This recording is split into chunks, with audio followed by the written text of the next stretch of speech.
6 minus 7 gives us minus 1, and 7 minus 6 gives us 1. So minus 1 times 1 gives us minus 1.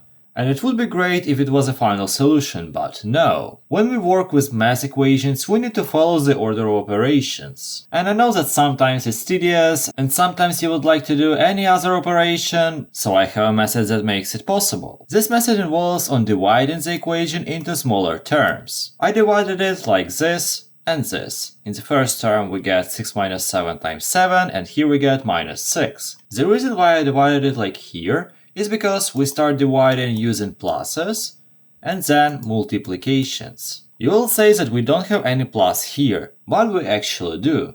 Maybe we don't have a plus, but we have an addition. In reality, we add this term to this term. We just have a minus here that overrides it. We actually don't subtract 6. This 6 has a minus and we add it. Wait, if you like the explanation so far, please consider subscribing. Thank you! So the next step is to calculate each of them. Here we get 6 minus 7 times 7. We can use the same thing, but of course we don't have any additions here, so we use multiplications. We have a multiplication here, so the first term will be this parenthesis, the second term this 7. If we calculate each of them, we get 6 minus 7, that is minus 1, easy. And here we get 7, because we don't even need to calculate anything. Between them we of course get a multiplication because we separated each term with a multiplication, and minus 1 times 7 gives us minus 7.